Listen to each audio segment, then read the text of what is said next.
like how many continents, people from different continents we have here. So who here is from, I'm gonna have to go through the continents now. Anywhere, yeah, or anywhere in Europe. Oh, okay. All right. Okay. Anywhere from anyone left in Europe? Anywhere in America? All right, quite a few. Anywhere from anyone in Asia? South Africa? Wonderful. Okay, so quite a condensed group, which is wonderful. Sometimes we have like 3 or 4 different continents. But yeah, okay, we're gonna make a start with where we are. So, Melbourne here, we've had over 65,000 years of Aboriginal history and settlement before British European settlement arrived here in 1835. And since then, we've had 2 major things that have made Melbourne into the city it is today, that have grown our population and put Melbourne on the map. So the first one was the 1850s, and that was the gold rush. So anything in the 1850s, any building, anything that happened, that will be the gold rush. So I will mention this a bit more later, I'll tell you a bit more later, but all you guys have to remember now is, I'm going to test your knowledge, for the 1850s, that is? Wonderful, you guys are already on it. The second one is the 1880s. So the 1880s was the marvellous Melbourne boom. I will also once again talk a bit more about that later, but all you have to remember is the marvellous Melbourne happened when? 1880s. Wonderful, okay, so this building right here is the State Library Victoria, very fancy. It was built in 1856, so that is a gold rush building. And it started out little and then it slowly expanded to become the whole block. It is huge, it is wonderful on the inside, completely free to enter. I'm sure some of you have already been inside. It's beautiful to see the toilets. There's more than the toilets, funnily enough. They are a great thing though. But we've got some wonderful Australian artifacts. You can go see there's a beautiful dome centre in the middle. If the weather ever turns here, because it sometimes does, if it ever gets too hot or too rainy, great spot to come visit. It is wonderful. It is also, I'm just going to point out, made of sandstone. I'll point out why this is important later, but all you guys have to remember is that this lavish building is made of sandstone. We have some statues out the front. We have Joan of Arc, and then over here we have St. George and the Dragon. Is anyone here from England or France? Yeah? Where are you from? UK. Anyone from France? Also UK? Okay, wonderful. We'd like to say that the reason we have the patron saint from France and the patron saint from England is that we like to keep both the English and the French happy while keeping them a good distance apart. That is our main reason. But the big one I want to mention here, this statue, this big stern man, his name is Sir Redmond Barry, or as Australians like to call it, Bazza. The Bazza here, he is a statue at the front of the library because he chose the very first books for the library. He was a big advocate in helping set up this library, except that was only his side job. He also had a bunch of other side jobs. He was helping set up a lot of hospitals around Melbourne. He was the very first chancellor at the University of Melbourne. But his real job was that he was a judge and a lawyer. Those were just side jobs. He was the world's most overachiever. But he was mainly known for being a judge and a lawyer, and he was most well known for being the judge at the trial of Australia's famous bushranger Ned Kelly. Has anyone heard of Ned Kelly before? Yeah, some of you.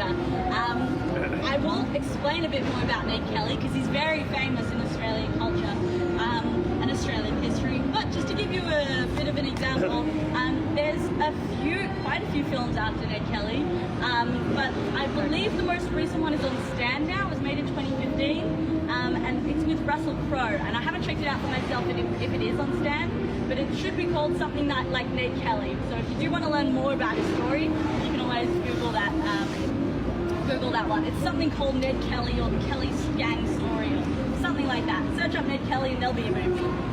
But we're currently going to head out that way and to the right and towards the old Melbourne jail. So let's go. Yeah.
we do cross, let's see how we have everyone. Before we do cross, I'm going to mention this wonderful building. This is the old Magistrates Court. It was built in 1911, but the site where the court was there long before that. It is stunning, but actually it is now part of my university, RMIT. On the inside, I assure you, it doesn't look as fancy and beautiful. It's just very modern on the inside, but the outside is gorgeous. And this site is actually where our good old friend Bazza from before used to do his court judging or whatever it's called. I have no idea what it's called. But yeah, this is where he used to be. But as we walk towards the jail, we'll cross and walk towards the jail. I want you guys to notice how conveniently close the old Magistrates Court is to the jail. They've done it very well.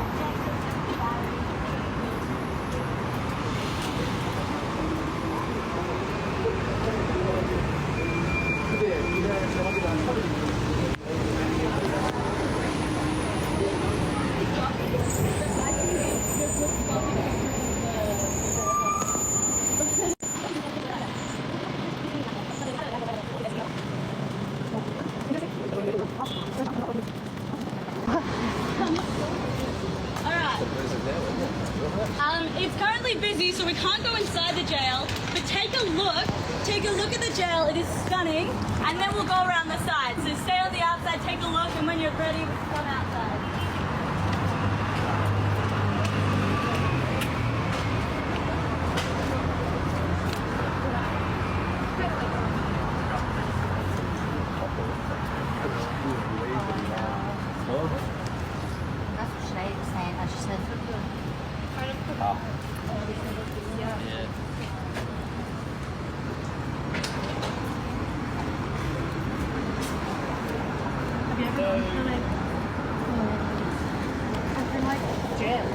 Yeah, like school, primary, and then my grandma's school, and then university. Sometimes they have events in there. Yeah, alright, so usually when we're on the inside, welcome to the old Melbourne jail, but still welcome to the old Melbourne jail. This wonderful jail, it was built in the 1840s, and it was used to hold some of Australia's most dangerous criminals up until 1929, and then it was unused for a little bit, but now it is actually part of the university campus, so now it only holds students. Fantastic. But yeah, it is a wonderful, beautiful building. You can actually go inside and do ghost tours. Like this is the entrance for it, but they have wonderful ghost tours. The inside looks like they've tried to keep it to looking like how it did back in the day, so it's hopefully very accurate. I actually haven't been inside, but it's a very common place to go to do ghost tours. I've heard they're fantastic. You could also get married there if anyone's interested in getting married. They can, inside the jail, actually right next to the noose, so it gives it a whole new meaning to tying the knot. But yeah, you can get married. It's fantastic. What a great wedding venue, right? You just invite all your friends to the jail. But I'm going to talk a bit about what it's made of, which is bluestone. So the jail is made out of bluestone. Bluestone is the local stone. It comes from cooling basalt from volcanoes. That's how the stone is made. Because we have a lot of inactive volcanoes between here and Adelaide. So back in the day, that was the local stone. Everything got built from bluestone. You can identify bluestone. What we were walking on back there, that path, that's bluestone, and you can identify it because there's bubbles in the stone where the volcanic gases were trapped. So as you walk around Melbourne, keep an eye out for bluestone. The big difference between bluestone and sandstone, and I'm going to mention, the reason I mentioned the State Library is made from sandstone is that sandstone comes from Sydney. And Sydney was colonised first. Sydney was the Crown's land. Sydney was a very, very important land. So if any building was built from sandstone, it means they have to import the stone all the way from Sydney. It cost a lot of money, so only the buildings that are made of sandstone are only the very important buildings, only the very significant buildings. So you can actually tell the social difference between buildings and things. So like the State Library Victoria was made of sandstone, part of the old Magistrates Court was made of sandstone, the Parliament building made of sandstone, and then the jail, the streets, other like buildings like this, bluestone. So you can tell a difference as you walk around the city. Keep on looking out for the differences of sandstone and bluestone, and you can tell if a building was insignificant or not, which is fantastic. But yeah, so we have had some of the most famous criminals here in the jail. Actually, the youngest criminal ever recorded here, his name was Michael Crimmins. Could anyone maybe guess how young he was? 14. Oh gosh. Younger than 14. 6. 6? Even younger. He was 3 years old. He got sent here for being idle and disorderly. And he got sent here for 6 months. But he got released after 3 months for good behaviour. So I don't know what happened there. We don't even look at it. But the most infamous, the most famous guy here in the old Melbourne jail was our good old friend Ned Kelly. So Ned Kelly was a bushranger. We had a whole bunch of bushrangers back in the 1800s in Australia, and bushrangers were like the equivalent of a highwayman or an outlaw, you know? They'd stand in the bushes in the trees, and then when people would walk past, they'd jump out and be like, give me all your money or I shoot, you know? That kind of thing. That's a bushranger. And we had a lot of those, but Ned Kelly was different. So Ned, he was this old, like this young Irish lad. He'd come here probably on a convict ship, and he and his brother, they were quite poor, so they had to resort to a life of crime. So he, his brother, and 2 others formed what was called the Kelly Gang. Because there were 4 of them, they could do different things. So because there were 4, they didn't have to target the people, they could target the higher-ups.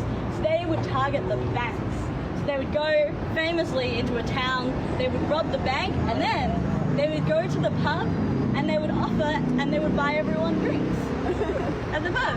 Which is a very smart movement, right? A very smart thing to do, because when the police come around and go, have you seen the Kelly Gang? Everyone's like, nah, I don't know what you're talking about. You know? Very smart. They were kind of like the Australian version of the Robin Hood, you know? Like stealing from the rich and giving to the poor. Actually, there was an instant where they actually went into a bank and they took the opportunity to burn all the farmers' mortgage papers to the ground. So the farmers didn't have to pay rent for that month, which is quite smart on their part. So they were liked by a lot of people, and a lot of low-class people too. But unfortunately, because they were targeting the banks, they weren't really liked by everyone. So the police were hot on their trail. The police were after them. They were, at one point, they were the most notorious criminals in Australia. Everyone knew them. Actually, people in England even knew the names of the Kelly Gang. They were so famous. So they were the most wanted in Australia at one point. They realised that the police were hot on their trail. The police were coming after them. So eventually they were like, you know what, it's okay. We've had our run. We're going to do one last final heist. So they went up to the town of Glenrowan, and they took the entire town of 50 people hostage inside the Glenrowan Hotel. And then an overnight shootout with the police occurred. So, well, the Kelly Gang couldn't shoot out, and the police couldn't shoot in, so they were kind of at a standstill until the police had the bright idea to, you know what, burn the building to the ground. So they set fire to the Glenrowan Hotel and burned the building with everyone inside. Luckily, they managed to get everyone out, all the hostages out. Unfortunately, 3 of the Kelly Gang died in the shootout and the fire, but Ned Kelly survived, so he crawled out the back and he stayed hidden in the trees until morning. And then in the morning he appeared, and he had a pistol in one arm and his other arm was injured, and he was jumping from tree to tree, firing at the police, you know. But what was fantastic was before the shootout, the Kelly Gang had made these huge suits of armour. So they had made these huge iron chest plate and shoulder pads and a big bucket helmet with a thin slit for the eyes. So he emerges from the trees in like this whole get-up looking like Darth Vader, shooting at the police, you know, until the police realise his arms and legs are uncovered. So they shoot him there, and they manage to capture him and take him here to the old Melbourne jail. And it was here where he was put on trial by our friend from before, Bazza. And Bazza was like, nah, sentence him to be hanged. He's going straight to death. So at the noose, Ned Kelly is there standing, and his final words, as written by a reporter, this reporter wrote it, that he heard Ned Kelly say his final words, "Such is life." Has anyone heard this phrase before? Such is life. It's like the French term "c'est la vie," kind of like such is life. You live, you die, such is life. And it's become quite a famous saying across Australia. It's Ned Kelly's final words, such is life. It's a very, very famous saying. A lot of people say it. But what's actually funny is that the reporter that wrote this down, that he heard this, on his deathbed, he admitted that he actually never heard Ned Kelly say this. So it's a little bit sad, the history doesn't add up, but it's still a wonderful, wonderful story, and great saying that came from it. And as well, just before Ned Kelly died, he looked Sir Redmond Barry right in the eyes and he said, "I'll see you there where I'm going." And less than 2 weeks later, Sir Redmond Barry dies. Oh, dun dun dun. Ghost stories, if you're interested in ghost stories. Fantastic ghost stories in there. They'll probably tell you all about that. I'm sure Bazza didn't die from, like, you know, a previous illness. It was definitely the Kelly curse, but who knows? Who knows? Anyways, we call that the Kelly curse, which is fantastic. But that is the story of Ned Kelly. We're going to move on to this monument up here, but before we do, I'm just going to give you like one final thing about Ned Kelly. He was 25 years old when he died. 25, just to put it into perspective. He was quite young when he was hanged. So his entire life, just in 25 years, which is quite miraculous. But yeah, we're gonna head up here. If you do want to go inside the old Melbourne jail, that's fantastic. If you want to see Ned Kelly's armour on display, it's on display for free at the State Library Victoria. Coincidentally enough, in the Redmond Barry reading room. But you can go see Ned Kelly's actual suit of armour in the State Library Victoria, which is fantastic. Oh yeah? No.